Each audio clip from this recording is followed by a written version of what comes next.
अमित अपने माता पिता के साथ प्यार से घर में रहा करता था।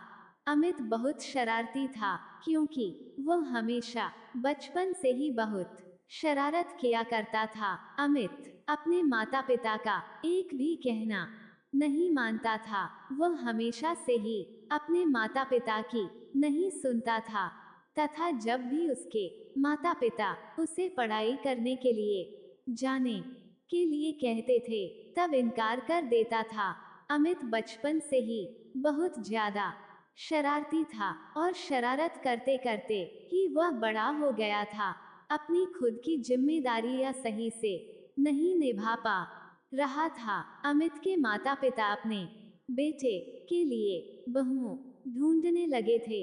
लोग बोलते हैं कि अपने माता पिता की जिम्मेदारी तो नहीं उठा पा रहा है, पति होने का फर्ज कैसे निभा पाएगा। अमित के माता पिता ने जैसे तैसे करके उसके लिए लड़की ढूंढ ली। लड़की को शादी के लिए राजी कर लिया। लड़की ने जब लड़का देखा तो बहुत ही हैंडसम था। लड़की ने देखते ही हाँ बोल दी। अमित के माता पिता दोनों की शादी करा देते हैं। आसपास वाले लोग देखते ही रह गए।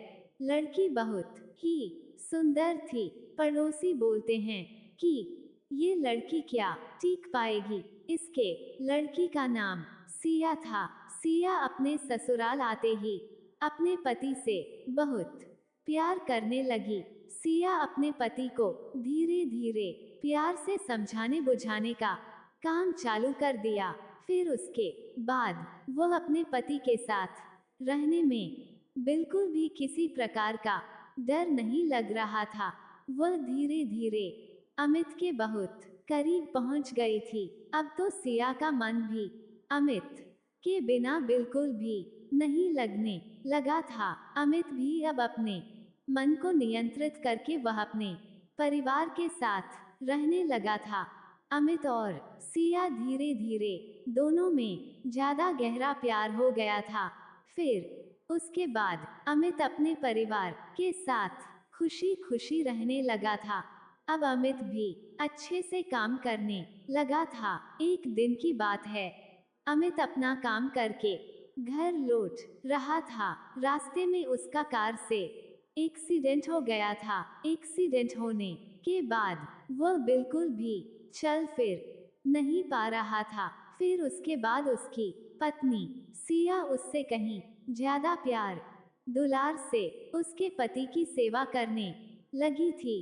धीरे धीरे जितना पैसा अमित ने कमाया था, वह सभी अमित के इलाज में खर्च हो गया था। अब अमित के इलाज करने में काफी पैसे खर्च हो गए थे। उसके पास खाने पीने के लिए भी परेशानियां आने लगी थी, क्योंकि शादी से पहले अमित कुछ नहीं कमाता था। ऐसे में उनके पास ज्यादा पैसे भी नहीं थे, क्योंकि शादी के बाद ही उसने कमाना शुरू किया था। करीब 3 माह बीत जाने के बाद कमाया गए सभी पैसे लगभग खत्म हो गए थे। लेकिन उसके पास अब पहले से भी पैसे नहीं थे, क्योंकि उसका इलाज भी करवाया था। अभी तक अमित पूरी तरह से ठीक नहीं हो पाया था। अमित की पत्नी सिया को ये चिंता सताने लगी थी कि आगे की जिंदगी कैसे कटेगी, अमित का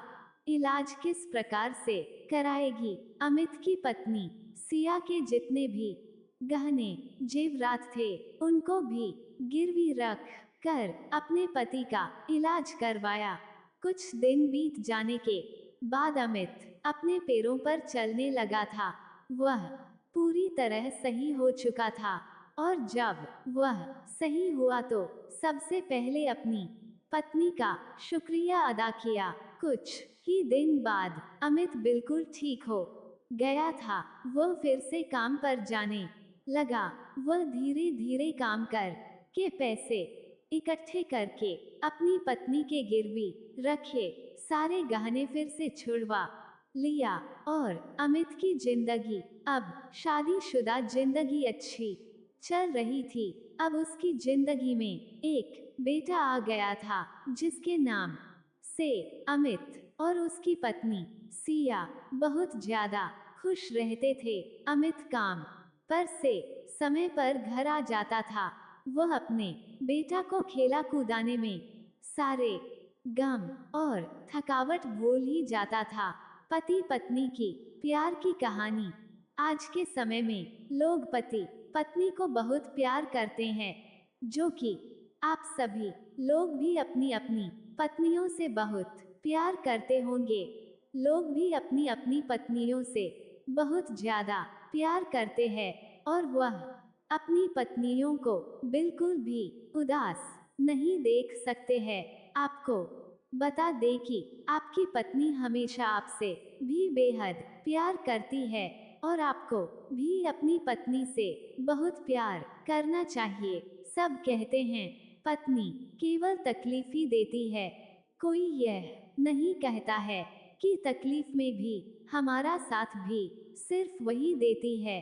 चाहे कैसी भी परिस्थितियां हो, हमारा साथ निभाती है। शादी में ईमानदारी बहुत जरूरी होती है। आधे सच और आधे झूठ के बल पर कोई रिश्ता लंबे समय तक नहीं टिक सकता है।